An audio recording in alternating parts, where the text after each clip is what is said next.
Assalamualaikum warahmatullahi wabarakatuh. Perkenalkan, nama saya Marsala Rensi Artamevia dari kelas Kimia A dengan nomor induk mahasiswa 260.311.0004. Nah, di sini saya akan menjelaskan atau mempresentasikan hasil kerja saya mengenai analisis parameter udara dengan judul Pemantauan konsentrasi gas CO2 dan NO2 dan partikulat PM2.5 pada struktur horizontal di kawasan Dayeuhkolot, Cekungan Udara, Bandung Raya.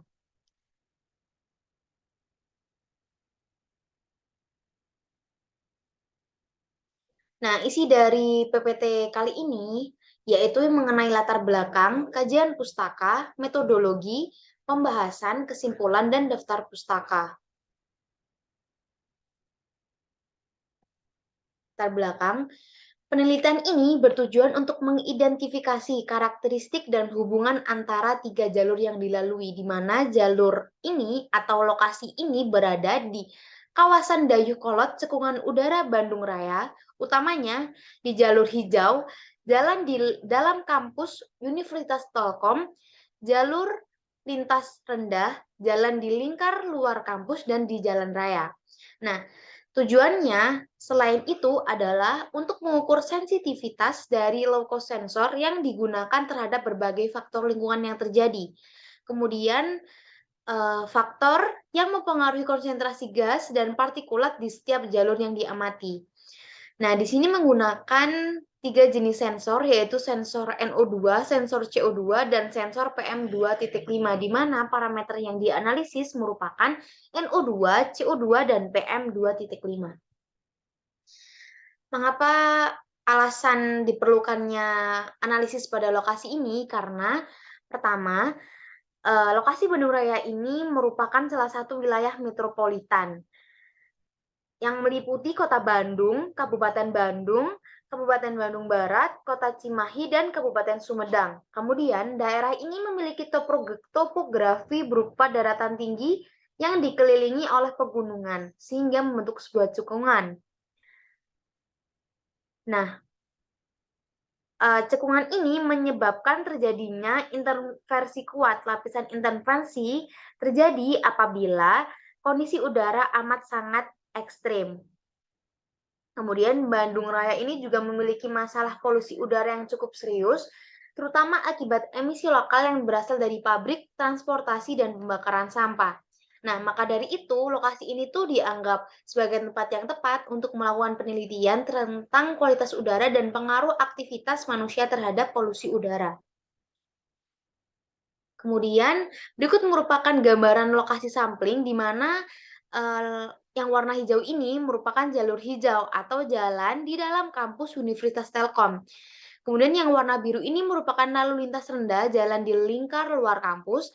Dan yang terakhir yang warna merah ini merupakan jalan raya di kawasan Dayeuhkolot, Bandung Raya. Nah, pengertian parameter dari gas CO2 sendiri merupakan senyawa kimia yang terdiri dari dua atom oksigen terikat secara kovalen dengan atom karbon sebagai buangan dari sisa hasil pembakaran karbon yang sempurna. Dan di mana ketika pembakarannya tidak sempurna akan menghasilkan gas CO yang bersifat toksik. Nah, maka dari itu, gas CO2 ini menjadi indikasi pencemaran udara. Kemudian yang NO2 sendiri merupakan gas berwarna merah kecoklatan, berbau tajam, dan termasuk gas yang beracun. Nah, maka dari itu ini, gas NO2 termasuk polutan udara yang utama. Dan yang terakhir, PM2.5. PM2.5 sendiri merupakan partikel udara yang berukuran lebih kecil atau sama dari 2.5 mikron atau mikrometer, di mana partikulat ini termasuk salah satu polutan dari emisi. Nah, sumber dari gas CO2 sendiri, yang pertama dari respirasi hewan termasuk manusia. Kemudian pembakaran bahan bakar fosil, proses industri, deforestasi, dan perubahan penggunaan lahan. Dan gas NO2 berasal dari aktivitas manusia, polusi udara industri, polusi udara dari pembakaran biomasa, dan aktivitas alam. Dan yang terakhir, PM2.5 ini bersumber dari Pembakaran bahan bakar fosil, proses industri, aktivitas pertanian, pencemaran udara dalam ruangan, dan aktivitas alam. Nah, metode yang digunakan ini berbasis low cost sensor yang dilengkapi dengan sensor temperatur dan kelembapan relatif, di mana penggunaan sensor ini seperti bisa dilihat pada gambar di samping, dipilih karena biaya yang murah, ringkas, dan portable jika dibandingkan dengan alat ukur utama. Namun, kekurangannya, kualitas datanya tentu saja tidak handal dan tidak seandal alat pemantau udara yang digunakan sebagai referensi, yaitu reference grids. Kemudian, metodologi penelitiannya, yang pertama, step pertama ada 3. Yang pertama yaitu low cost sensor dan gas partikulat, dan yang kedua merupakan kalibrasi sensor, dan yang ketiga mekanisme pengukuran.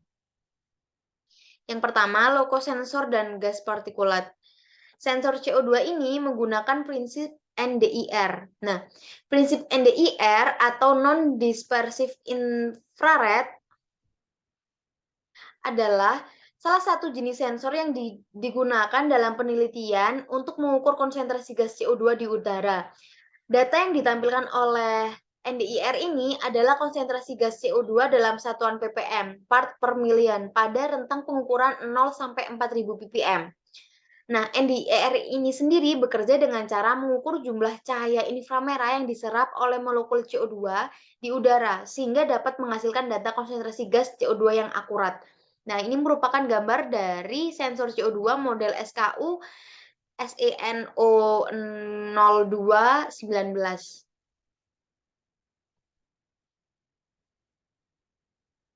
Nah, prinsip utama dari NDR ini merupakan penyerapan partikel hidrokarbon alkohol pola panjang pada panjang gelombang tertentu yang dikeluarkan oleh gelombang infrared yang dipancarkan kawat nikelin. Gelombang IR ini diterima oleh termopil yang merubah data IR menjadi bentuk tegangan. Data inilah yang akan dijadikan patokan dari hukum Bert-Lambert. Nah, data tersebut ini dikirim oleh microcontroller STM32F4 menuju PC untuk dicari rata-rata intensitas tegangan ketika udara bersih dan ketika udara alkohol dan ketika berisi alkohol. Nah, dari perbedaan itulah yang dapat diketahui konsentrasi alkohol yang berada pada tabung.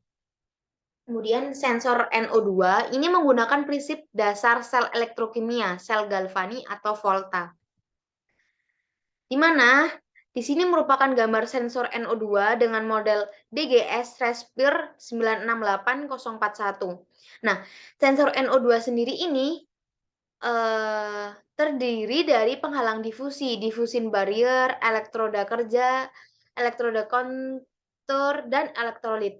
Nah, data yang diperoleh dari sensor NO2 ini adalah konsentrasi gas NO2 dalam satuan ppm pada rentang pengukuran 0 sampai 20 ppm dengan kesalahan sekitar kurang lebih 0,4 ppm. Nah, sensor NO2 sendiri ini dapat mendeteksi fluktuasi konsentrasi gas NO2 yang berasal dari sumber polutan seperti kendaraan bermotor, pembakaran sampah, dan aktivitas manusia seperti pada pasar pagi. Kemudian yang terakhir adalah sensor PM2,5 yang menggunakan prinsip hamburan cahaya. Nah, berikut merupakan gambaran sensor PM2,5 dengan model SKU SEN 0177. Nah, alat ini bekerja dengan prinsip hamburan cahaya, di mana partikulat PM2,5 ini yang ada di lingkungan akan masuk ke dalam inlet dengan cara ditarik oleh kipas. Nah, laser dengan lambda 630 sampai 680 nanometer ini akan memancarkan cahaya secara lurus ke ruang kosong. Nah, apabila terjadi hamburan cahaya ketika terdapat PM2,5, maka fotodetektor akan menerima intensitas cahaya tersebut berdasarkan sudut hamburan, panjang gelombang, indeks bias, dan bentuk atau jenis partikulat. Nah, Sinyal listrik keluaran fotodetektor ini akan diperkuat dengan filter amplifier, kemudian dikonversi melalui analog to digital converter pada microletter menjadi sinyal digital. Sinyal tersebut sebanding dengan nilai konsentrasi massa PM2.5 yang telah dikalibrasi sebelumnya. Nah, berikut merupakan gambar dari perancangan box portable detektor gas yang digunakan pada pengukuran konsentrasi gas CO2 dan NO2 dan partikulat PM2.5 serta temperatur dan RH di kawasan Dayeuhkolot Bandung. Nah, semua sensor ini akan dihubungkan dengan MCU jenis Arduino Uno melalui jalur komunikasi analog dan serial, serta data hasil pengukurannya disimpan melalui data logger. Detektor gas portable dirancang melalui sebuah box yang memungkinkan untuk menempatkan komponen atau model sensor, MCU, dan baterai yang dapat dipasang pada sepeda. Nah, bisa dilihat pada gambar ini. Inlet PM2.5 berbentuk ke bawah dengan tujuan dapat melindungi masuknya partikel besar dan air saat turun hujan. Material pada box berbahan plastik menjadikannya tahan air dan pemasangannya pada sepeda dikondisikan agar tahan guncangan sehingga pengukuran konsentrasi gas dan partikulat tersebut dapat dilakukan pada struktur horizontal di kawasan Dayeuhkolot dengan baik. Nah, kemudian yang tahap kedua adalah kalibrasi sensor. Di mana pada sensor CO2, pengujiannya membandingkan datanya dengan CO2 meter dengan model GCH 2018 Lutron CO-LTD. Meter, alat ini merupakan alat untuk mengukur konsentrasi gas karbon dioksida, kelembaban, dan temperatur. Alat ukur tersebut bekerja berdasarkan NDIR dengan jangkauan pengukuran konsentrasi CO2 0 sampai 4000 ppm. Kedua alat ditempatkan di ruangan secara bersamaan dan berdekatan dalam waktu 1 jam. Berdasarkan hasil tersebut, sensor dapat mengikuti pembacaan detektor dengan nilai linearisasi moderat atau R2 sama dengan 0,5.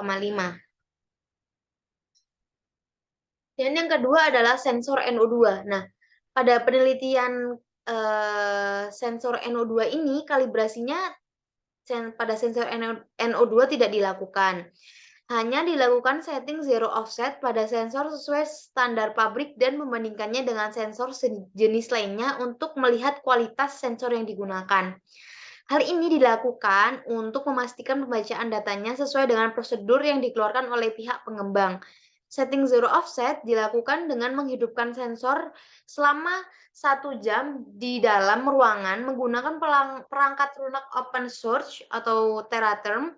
Pembacaan sensor ini akan menjadi lebih stabil ketika telah dilakukannya proses warming up.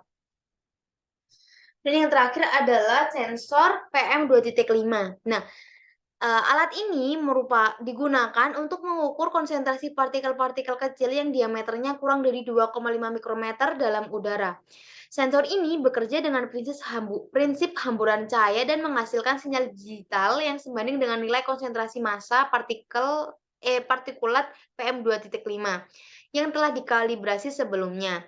Sensor ini dibandingkan dengan sensor jenisnya lainnya untuk melihat kualitas sensor yang digunakan. Sensor ini juga dapat mendeteksi fluktuasi konsentrasi partikulat yang berasal dari berbagai sumber. Nah, alat ini untuk kalibrasi adalah generator partikel, bekerja dengan prinsip nebulizer yang mengubah larutan polystyrene latex series menjadi droplet, diffusion dryer menghilangkan uap air, dan optical particle counter. Kemudian yang terakhir adalah mekanisme reaksi.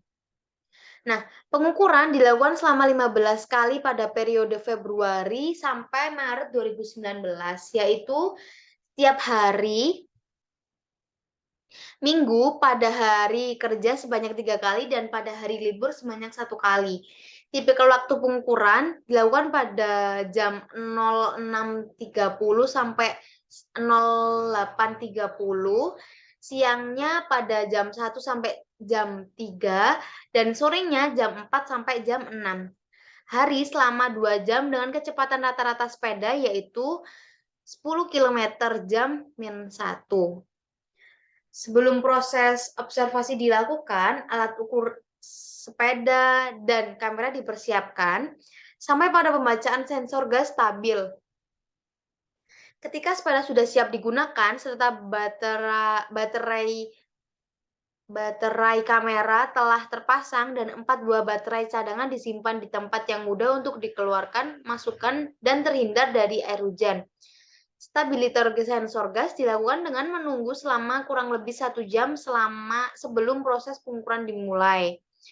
Kemudian proses pengukuran ini dimulai pada lintasan 1 dengan jarak kurang lebih 1,5 km selama kurang lebih 10 menit. Kemudian dilanjutkan pada lintasan 2 dengan jarak kurang lebih 5 km selama kurang lebih 35 menit. Dan yang terakhir, lintasan 3 ditempuh sejauh kurang lebih 13 km selama 78 menit. Nah, pada saat pengukuran ini, terutama di sore hari, biasanya kan terjadi hujan. Nah, dari data pengukuran disimpan pada SD card. Nah, kemudian analisis datanya dilakukan secara offline dengan melihat validasi data dari sensor dan melihat secara kualitatif melalui kamera. Secara umum, pengukuran tidak terganggu masalah teknis, debu atau partikel besar diantisipasi dengan rancangan inlet pada box sensor. Temperatur dan kelembapan ditempatkan di bawah box untuk menghindari air hujan, tetapi dapat bersentuhan dengan udara sekitar secara langsung.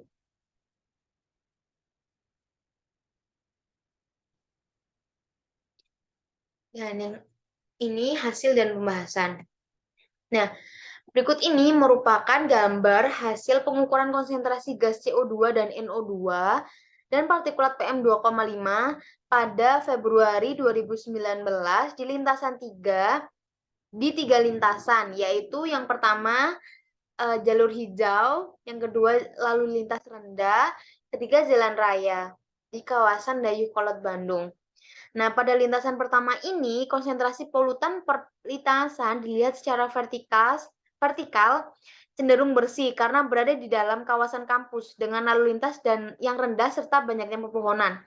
Konsentrasi CO2 sebesar 600 sampai 900 ppm yang terindikasi di gerbang 3 yang dipengaruhi oleh kendaraan yang masuk dan keluar kampus. Nah, pada lintasan 2 ini sedikit tercemar karena berada di lingkar luar kawasan kampus yang merupakan jalur perumahan atau penduduk serta padatnya pemukiman. Nah, pada tanggal 10 Februari 2019 bertepatan pada hari Minggu, konsentrasi CO2 dan NO2 yang tinggi pada lintasan 2 ini dikarenakan adanya kegiatan masyarakat seperti pasar dadakan, serta pembakaran sampah berlangsung dan atau kendaraan bermotor, di mana PM2,5 ini kurang dari 65 mg meter pangkat min 3. Dan terakhir pada lintasan 3 ini merupakan jalan raya, sehingga cenderung terpapar polusi udara khususnya di persimpangan jalan dengan sumber emisi terbesar disebabkan oleh kendaraan bermotor. Kinerja low sensor dalam penelitian ini juga mampu mendeteksi fluktuasi data konsentrasi polutan yang disebabkan oleh perubahan lingkungan. Kemudian, nah ini pengaruh pasar minggu dan kendaraan bermotor. Ini merupakan gambarnya di mana pada pengukuran 10 Februari 2019 ini terdapat pengaruh pasar minggu dan kendaraan bermotor yang menyebabkan peningkatan konsentrasi gas CO2, NO2, dan partikulat PM2.5. Nah, pada lintasan 2, kegiatan pasar minggu menyebabkan konsentrasi CO2 dan NO2 meningkat, sedangkan pada lintasan ketiga, kendaraan bermotor menyebabkan peningkatan konsentrasi partikulat dan gas NO2 sehingga mencapai 110 mikrogram meter pangkat min 3. Konsentrasi CO2 pada kegiatan pasar minggu ini berkisar antara 550 hingga 931 ppm. Sedangkan konsentrasi NO2 berkisar antara 0 sampai 0,13 ppm. Nah, studi ini menunjukkan bahwa aktivitas manusia seperti pasar minggu dan kendaraan bermotor dapat berkontribusi pada peningkatan konsentrasi polutan di udara. Dan yang ketiga ini pengaruh pembakaran sampah, di mana pada pengukuran tanggal 17 Maret 2019 terdapat faktor lain yang meningkatkan emisi gas. CO2, NO2, dan partikulat PM2,5, yaitu pembakaran sampah secara langsung. Hal ini dibuktikan dengan hasil observasi pada lintasan 3, yaitu pada gambar 5 atau gambar di samping, dengan jarak kurang lebih 10 meter dari jalan raya, menunjukkan konsentrasi massa partikulat 2,5 mencapai 99 hingga 163 mikrogram meter pangkat min 3, dan konsentrasi gas CO2 1190 ppm. Sedangkan konsentrasi NO2 relatif stabil, yaitu sekitar 0,06 ppm, di mana gas CO2 dan NO2 ini merupakan hasil dari pembakaran sempurna akibat reaksi dari sampah rumah tangga, sampah organik, anorganik, ataupun sampah campuran dengan zat yang mudah terbakar seperti karbon, hidrogen, oksigen, nitrogen, sulfur, dan klorin. Sementara itu, pembentukan partikulat berasal dari bahan padat anorganik yang tidak mudah terbakar. Ini merupakan pengaruh hujan, di mana pada pengukuran 4 Februari 2019 terjadi hujan pada sore hari yang menyebabkan penurunan konsentrasi massa partikulat 2,5 besar sekitar 30% dan terjadi perubahan drastis pada temperatur dan kelembapan udara. Namun pada saat pengukuran tidak dilakukan pengukuran konsentrasi NO2. Selain itu, pada penelitian ini dapat informasi bahwa hujan dapat menurunkan konsentrasi gas dan partikulat 2,5 dengan tingkat pembilasan partikulat akibat hujan sekitar 30%. Nah, berikut merupakan referensi dari PPT yang saya buat ini, dikarenakan jurnal yang saya ambil utamanya tidak selengkap atau tidak lengkap.